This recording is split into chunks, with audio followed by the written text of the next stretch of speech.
नमस्कार साथियों, द्रोणास गुरुकुल में आप सभी का स्वागत है। आशा करते हैं आप सभी लोग बढ़िया से हैं। जो भी नए विजिटर्स हैं वो कृपया चैनल को सब्सक्राइब कर लीजिए और ये वीडियो देखने के बाद अगर पसंद आए तो ज़रूर वीडियो को लाइक करके आगे जाइएगा। और जो भी एग्जिस्टिंग व्यूअर्स हैं उनसे तो रिक्वेस्ट है कि आप कृपया वीडियो को लाइक करके तभी आगे जाइएगा। तो आ जाते हैं आज के वीडियो के टॉपिक के ऊपर। दोस्तों, आज हम लोग इस विषय में चर्चा करेंगे कि अगर आपको आपके बच्चे के लिए कुछ सेविंग्स करना हो तो कौन से म्यूचुअल फंड में आपको सेविंग्स करना चाहिए। देखिए, पहली बात तो ये है, बच्चे के लिए आपको दो चीज़ के लिए सेविंग्स करना चाहिए। एक है एजुकेशन के लिए, ताकि एक बेहतरीन शिक्षा आप उसको दे सके, और दूसरा है उसके मैरिज के लिए, जो कि हम लोग इंडियंस बड़े धूमधाम से करते हैं। ठीक है, चाहे वो अपने वो पैसा अपने शादी में खर्चा करे, या चाहे वो पैसा अपना वो बाद में अगर कुछ बिजनेस वगैरह अगर करना चाहे तो उसे वो स्टार्ट कर सके। तो उसके लिए हम लोग थोड़ा थोड़ा करके अगर आज से ही निवेश करेंगे तो हम लोगों के पास एक बड़ी राशि जमा हो सकती है, जिससे हम लोग इसे इस्तेमाल कर सकते हैं। तो एजुकेशन के लिए अभी फ़िलहाल कितना चाहिए? अभी आज का अगर एजुकेशन आप देख लीजिए, मतलब मैं अगर मान लेता हूँ कि अगर आपको डॉक्टरी पढ़वाना हो या फिर आपको कुछ भी कराना हो, तो मतलब कोई और इंजीनियरिंग करवाना हो, डॉक्टरी करवाना हो, ठीक है, तो आपका 10 से लेके 20 लाख तक खर्चा आ जाता है। एक बड़ा सा, मतलब अगर बड़ा सा अच्छा सा कॉलेज में आपको उसका एडमिशन करवा के सब खर्चा करने के लिए, ठीक है। एक तो आपका 12th तक तो आप आराम से चला लेंगे, कॉलेज तक भी आपका, जब 12th के बाद आपका ज़रूरत होगा तब आपको वो पैसा लगेगा, 10 से लेके 20 लाख तक, ठीक है। अमूमन वो कंट्री, मतलब अमूमन वो स्टेट के ऊपर डिपेंड करता है कि कौन से स्टेट से आप बिलोंग करते हैं।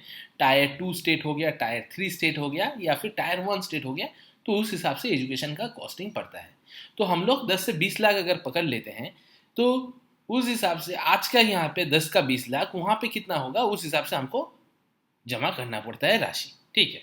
तो हम लोग यहाँ पे टारगेट ओरिएंटेड सेविंग्स करेंगे, और सेविंग्स जो हम लोग करेंगे वो करेंगे Nippon India small cap fund direct growth plan में, ठीक है।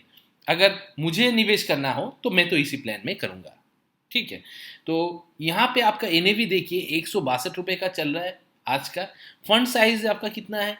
4,000।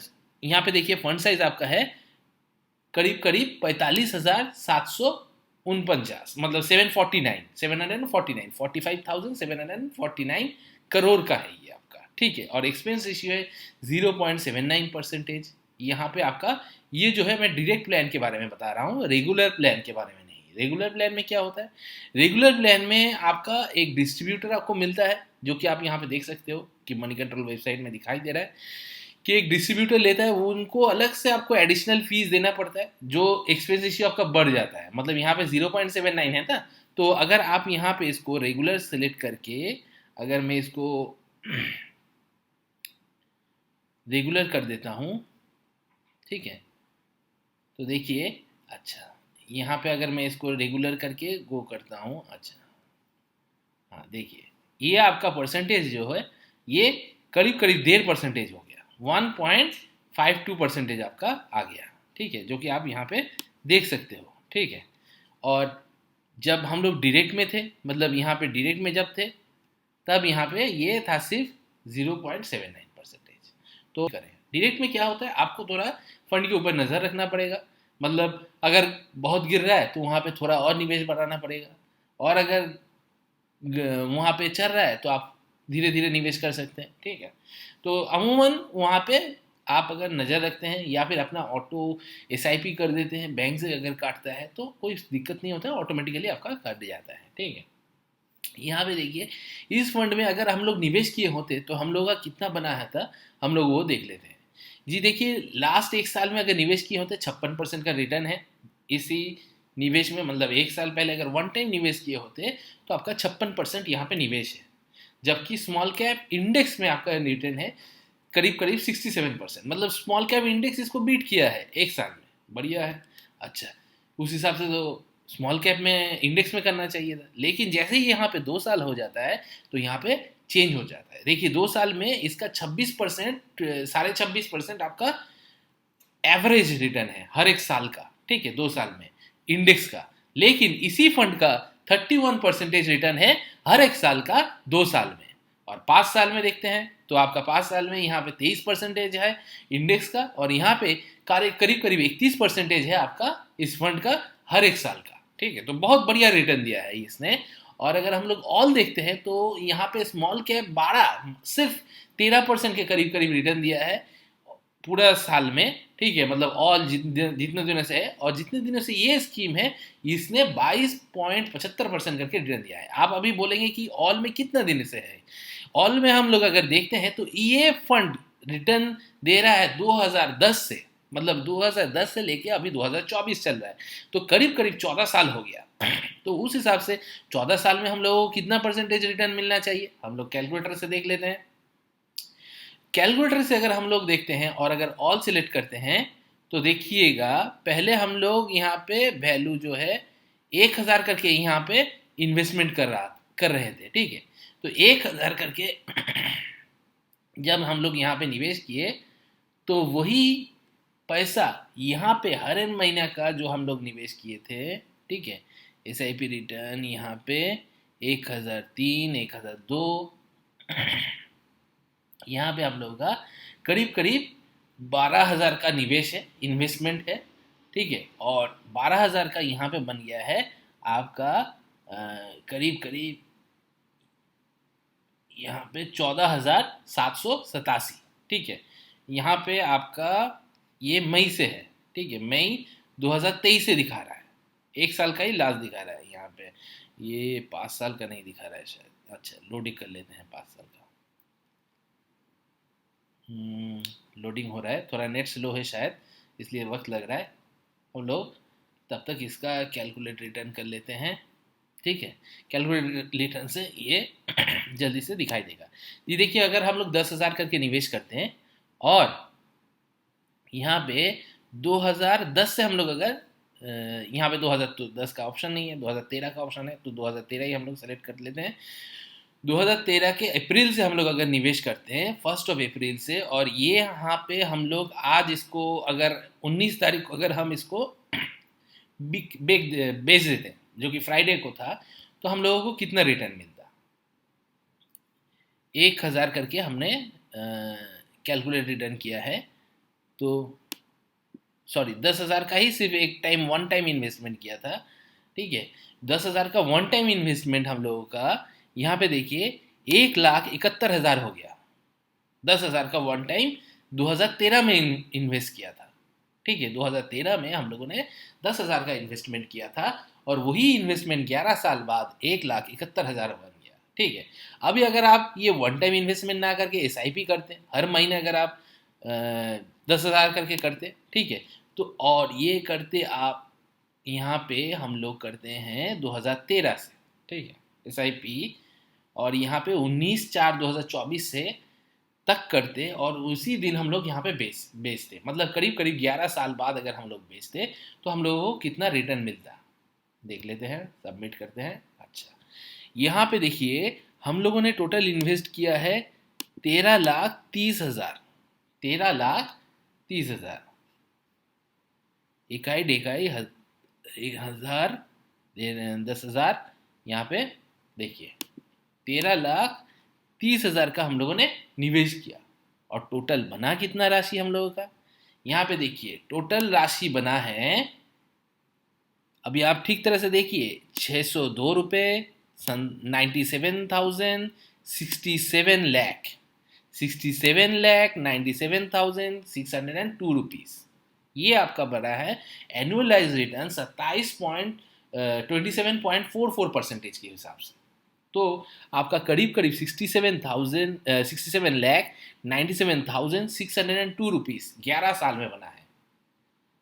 करीब करीब 70 लाख आप समझ सकते हैं, करीब करीब 70 लाख, आप 68 लाख ही आप पकड़ लीजिए, 70 नहीं, हम लोग 68 लाख पकड़ सकते हैं।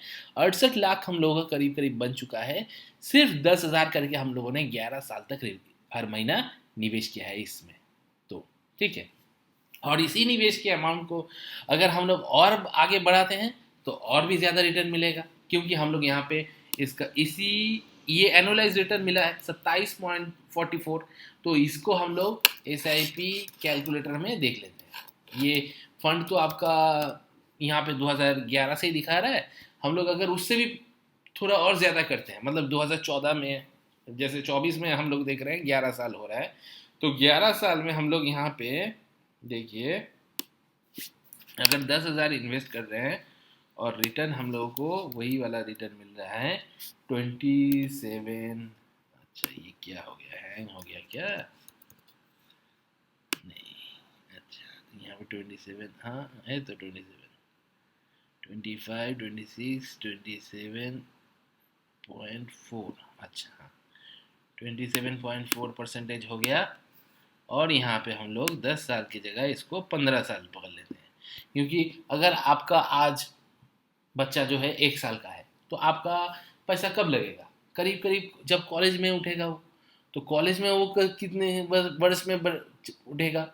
यहाँ पे आपका वो मैट्रिकुलेशन जो है वो करीब करीब आपका देगा 16 साल की उम्र में, ठीक है, 16 साल की उम्र में देगा मैट्रिकुलेशन आपका। 18 साल के करीब वो कॉलेज में उठेगा, तो 18 साल में अगर कॉलेज में उठेगा तो वहाँ पे आपको 18 साल के करीब में लगेगा ये पैसा। तो हम लोग इसको 16 साल ही पकड़ लेते हैं, ऑन एन एवरेज 16 साल हम लोग पकड़ लेते हैं कि 16 साल की उम्र में आप लोग को ये पैसे का ज़रूरत होगा।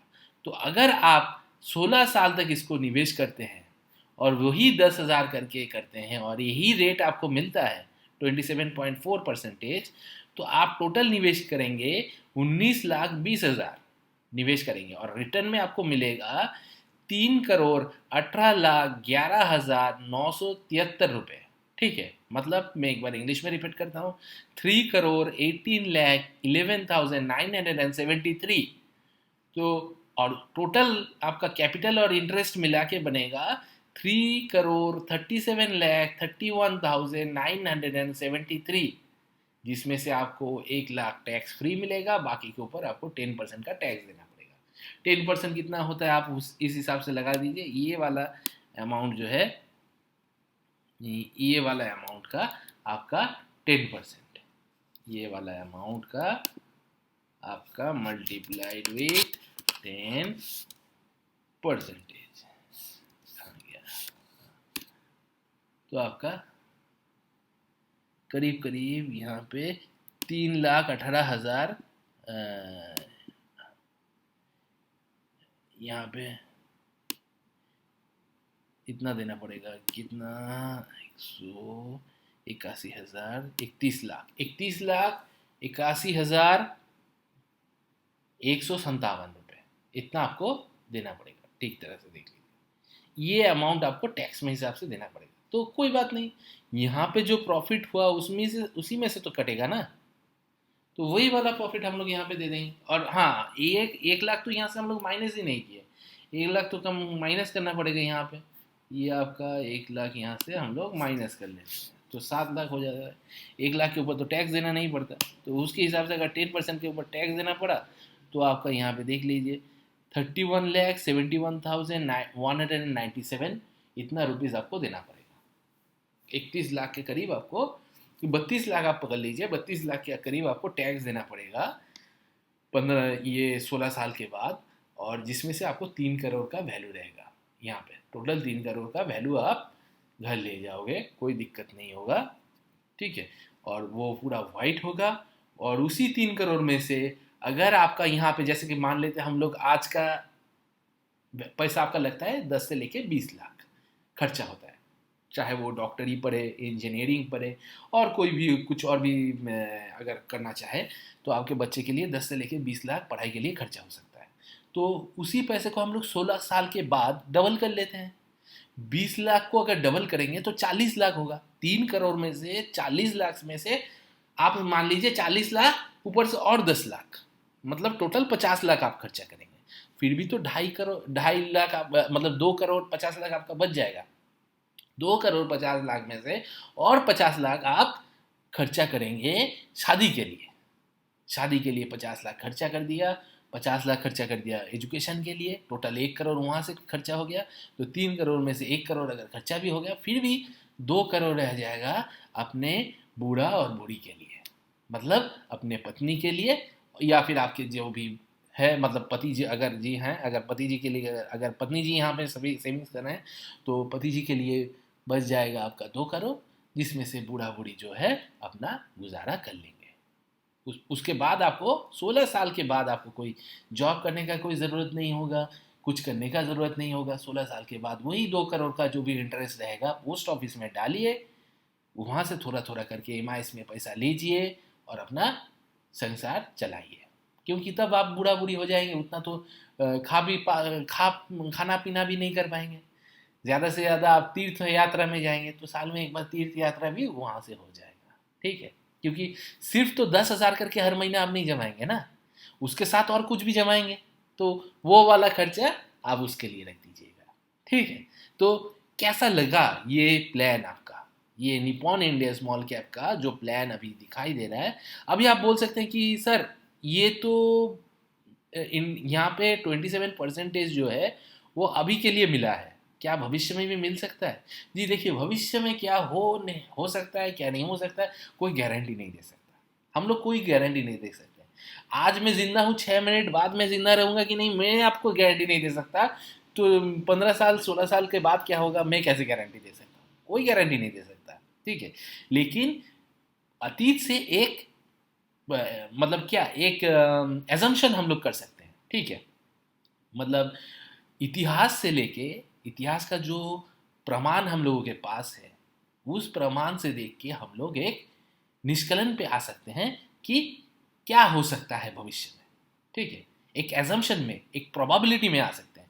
27% मिला है, तो अगर 27% नहीं मिला इन फ्यूचर, 25 तो मिल सकता है हर साल का। तो अगर 25 मिल गया तो भी कितना, बहुत कम हो जाएगा क्या, देखते हैं। 25 मिलेगा तो फिर भी 2.5 करोड़ हो जाएगा आपका, 2 करोड़ 50 लाख, ठीक है। इसमें से 1 करोड़ चला जाएगा, फिर भी तो 1.5 करोड़ रह जाएगा। और ये तो आपका 10,000 का 16 साल के लिए है। और अगर मान लीजिए आप और 4 साल एक्स्ट्रा कर लेंगे, ठीक है, बोलेंगे नहीं चलो 16 साल कर लिया और 1 साल कर लेते हैं, तो क्या होता है, और 1 साल अगर बढ़ा देते हैं तो देखिए 3 करोड़ तब भी बन जाता है। मतलब तब जाके अगर 1 करोड़ आपका वहाँ पे हो गया, और उसके बाद आपका बेटा बेटी जो भी है वो तो पढ़ाई के लिए चला गया, आप बोले कि नहीं अभी भी हम थोड़ा और काम कर लेंगे, 1 साल और काम कर लेते हैं और पैसे को जमा करते हैं। तो अगर 1 साल और इसको पैसे को जमा करेंगे और इसको रख देंगे म्यूचुअल फंड में, तो आपका पैसा ऑटोमेटिकली बढ़ता रहेगा। क्योंकि यहाँ पे आपका जो निवेश किया है ना, ये 17 साल के लिए, मतलब 17 साल तक आपने जो निवेश किया है, वो पुराना निवेश भी आपका पैसा कमा रहा है, नया निवेश भी पैसा कमा रहा है। मतलब हर एक महीने का जो आप जमा किए हैं, वो हर एक महीने का पैसा आपके लिए काम कर रहा है, ठीक है। और वो काम करके आपको एक पैसा जनरेट करके दे रहा है। तो देखिए 17 साल में हो गया 3 करोड़ 23 लाख, और 1 साल अगर बढ़ाते हैं तो 4 करोड़ हो गया। देखिए पहले कितना था, 2.5 करोड़ था 16 साल में, 2 साल में बढ़ा दिया तो कितना हो गया, 4 करोड़ 16 लाख। 19 साल में किया तो क्या कितना हो गया, 5 करोड़ 34 लाख। 20 साल में क्या किया तो 20 साल में क्या, तो आप लोगों का ये 6 करोड़ 85 लाख हो गया, 6 करोड़ 85 लाख हो गया 20 ईयर्स में। जबकि 16 ईयर्स में आपका था सिर्फ 2.5 करोड़, मतलब 2 करोड़ 51 लाख के करीब था। तो 4 साल और ज्यादा दे दिए तो क्या हो गया, तो 4 साल क्या यूं कट जाता है, यूं 4 साल, ठीक है। तो अगर यूं 4 साल अगर कट गया, मतलब जब आपका बेटा बेटी जो भी है वो अगर कॉलेज में पढ़ाई करने जाएगा, 3 साल का तो पढ़ाई रहता है, तो वो पढ़ाई करते वक्त आप तो शादी का खर्चा नहीं करेंगे, आप वो पैसा रख दीजिए यहीं पे म्यूचुअल फंड में, और उसके साथ थोड़ा थोड़ा और निवेश करते रहिए, और निवेश करते रहिए। अगर कर भी नहीं पाते हैं तो रख दीजिए उसको सिर्फ। अगर रख देंगे तो आपका यहाँ पे देखिए 6 करोड़ 85 लाख हो गया, ठीक है। और अगर मैं मान लेता हूँ ये 6 करोड़ 85 लाख को आप अगर वन सम लमसम में इन्वेस्ट कर देते हैं और 12% करके भी निवेश में आता है, तब भी आपका बहुत पैसा बन जाता है, ठीक है। और यहाँ पे इस फंड में निवेश करने के लिए राय क्यों दिया जा रहा है, मतलब कोई डायरेक्ट रिकमेंडेशन नहीं है, मतलब क्यों मैं सोच रहा हूँ कि यहाँ पे मैं निवेश कर सकता हूँ, इस फंड में इसलिए निवेश किया जा सकता है, क्यों कर सकता हूँ, इसलिए देखिए इसका पास रिटर्न बहुत बढ़िया है, पहली बात है ये चीज़ है। इसका क्रिसिल रैंक रिपोर्टिंग देखिए 5/5 स्टार है, ठीक है। इसका ये तो आपका रेगुलर फंड देख रहे हैं, रेगुलर फंड में भी इसका एक्सपेंस रेशियो 1.52 है, जो कि कैटेगरी से बहुत ज़्यादा कम है, 1.88% से। और अगर आप डायरेक्ट फंड में जाएंगे, मतलब यहाँ पे मैं अगर डायरेक्ट फंड में जाता हूँ, तब भी देखिए यहाँ पे डायरेक्ट फंड में आपका 0.61 है, लेकिन यहाँ पे 0.79% है। ठीक है, यहाँ पे थोड़ा ज़्यादा है। और इसका अगर हम लोग पोर्टफोलियो देखेंगे कितना होता है इसका पोर्टफोलियो, यहाँ पे इसका पोर्टफोलियो देख लेते हैं, थोड़ा होल्ड कीजिएगा, नेट थोड़ा स्लो है शायद। अच्छा, पोर्टफोलियो में देखिए इक्विटी में है 95.94% इन्वेस्टमेंट है, अदर्स में है 4.0, इक्विटी होल्डिंग्स में आपका लार्ज कैप में है 6.96, मिड कैप में है 9.36 और स्मॉल कैप में है 53.82% आपका निवेशित है। ठीक है, और यहाँ पे देखिए tube investment, HDFC bank, Voltamp transform, Apar industries, multi, MCX जो कहते हैं हम लोग, Bharat heavy electronics, SBI, Karur Vysya bank, NIIT, InterGlobe aviation, बहुत सारे कंपनी में अच्छे से बढ़िया कंपनी में इसका निवेश है। तो आपका पैसा यहाँ पे सुरक्षित भी है क्योंकि वेल डाइवर्सिफाइड है। यहाँ पे टोटल आपका देखिए देखिए कितना सारा कंपनी है, इतना सारा कंपनी को डूबना पड़ेगा अगर आपके पैसे को डूबना है तो। ठीक है, इसी फंड में। और लेकिन इतना सारा कंपनी तो एक साथ कभी नहीं डूब सकता। अगर ऐसा हो रहा है तो मतलब मान लीजिए देश में कुछ बहुत खराब ही हो गया, बहुत खराब चीज़ हो गया, तो उसमें आपका जो भी सेफेस्ट इन्वेस्टमेंट है, मतलब FD वगैरह रिकरिंग, उसमें भी पैसा आपको नहीं मिल सकता है। क्योंकि जैसे कि कोरोना में क्या हुआ था, बैंक से ही पैसा हम लोग उठा नहीं पा रहे थे, इतना प्रॉब्लमेटिक हो गया था क्योंकि देश में लॉकडाउन हो गया था ना। तो उस तरह से जब भी ऐसा सिचुएशन आएगा तो आपका वो वाला पैसा भी आप उठा नहीं पाओगे, मतलब वहाँ पे भी आपका एकदम डिस्टर्ब हो जाएगा। ठीक है, क्योंकि बैंक वगैरह जो भी पैसा लेते हैं वो पैसा वो कहाँ पे देते हैं, वो पैसे से क्या वो लोग पेड़ बनाते हैं जिसमें से इंटरेस्ट आता है और हम लोगों को इंटरेस्ट देते हैं? नहीं, वो भी अब इसी उसी पैसे को इस मार्केट में ही इन्वेस्ट करते हैं और उसमें से जो एक्स्ट्रा परसेंटेज वो कमा सकते हैं, मतलब जैसे यहाँ पे 6% करके वो लोग हम लोगों को FD में देते हैं और यहाँ पे उन लोगों को मिल रहा है 27% करके, तो 6% हमको देके बाकी 21% वो रख ले रहे हैं अपने तरफ से। तो ये उन लोगों का फ़ायदा है, बैंक का फ़ायदा है। तो डायरेक्ट उन लोगों को क्यों दें हम लोग डायरेक्ट मार्केट में दे देंगे पैसा, म्यूचुअल फंड में। ठीक है, बढ़िया सा फंड मैनेजर है, हम लोगों का पैसा चेक भी कर लेगा, मतलब देख भी लेगा। ठीक है, जैसे कि आप लोग यहाँ पे देख सकते हो कि अगर 5,000 करके भी अगर मंथली SIP किए होते, 5 साल भी अगर किए होते, तो 3 लाख का 7,65,000 आपको मिल सकता था। ठीक है, 5,000 का ही। तो इतना बढ़िया फंड है ये। और यहाँ पे देखिए इसका फंड मैनेजर कौन कौन है, हम लोग वो भी देख लेते हैं। फंड मैनेजर का एक्सपेंस रेशियो, फंड का तो एक्सपेंस रेशियो हम लोगों ने देख लिया। एग्जिट लोड है 1% विद इन 1 ईयर, अगर 1 साल के अंदर अगर रिडीम करते हैं तो 1% आपको देना पड़ेगा, नहीं तो आपका कोई भी एक्स्ट्रा चार्जेस नहीं है। और टैक्स इम्प्लीकेशन है 15% शॉर्ट टर्म में STCG में, और LTCG में आपका 10% है, जिसमें 1 लाख आपका फ्री रहता है, जो कि जिस तरह से मैंने दिखाया वहाँ पे टैक्स आपका लगता है। फंड मैनेजमेंट में समीर रैत जी हैं जो कि जनवरी 2017 से इस फंड को मैनेज कर रहे हैं, उसके साथ तेजस सेठ है जो 2023 से फंड को मैनेज कर रहे हैं, बहुत ही बढ़िया उम्दा फंड मैनेजर है। ठीक है, इसके साथ और भी फंड मैनेज करते हैं।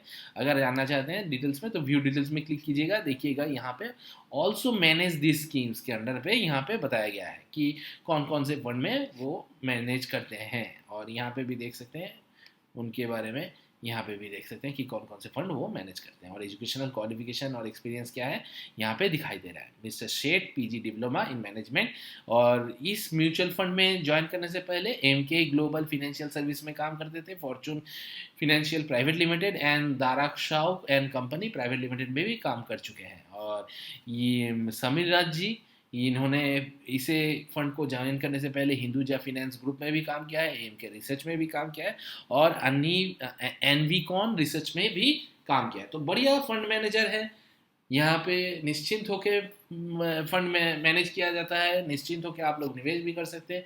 लॉन्ग टर्म निवेश कीजिएगा, शॉर्ट टर्म के लिए नहीं, क्योंकि म्यूचुअल फंड में निवेश जो है वो आपका लॉन्ग टर्म के लिए ही होता है। ठीक है, लॉन्ग टर्म में के लिए अगर निवेश करेंगे तो बढ़िया सा रिटर्न आपको मिल सकता है। ठीक है, तो कोई भी डायरेक्ट बाय और सेलिंग रिकमेंडेशन नहीं है, यहाँ पे एजुकेशनल पर्पस वीडियो है। मैं इस फंड में निवेशित हूँ, ऑलरेडी निवेश भी कर रहा हूँ और भविष्य में भी करूँगा। अगर आपको करना है तो आप अपने तरफ से फिनेंशियल एडवाइज़र के साथ संपर्क करके सोच विचार करके कीजिएगा। आपका प्रॉफिट आपका है, आपका लॉस भी आप ही का होगा। तो इसलिए निवेश करने से पहले एक बार सोच विचार करके बढ़िया से पढ़ाई करके फिर निवेश कीजिएगा। ठीक है, तो आज के लिए इतना ही दोस्तों, मिलते हैं अगले वीडियो में। तब तक जय जवान जय किसान।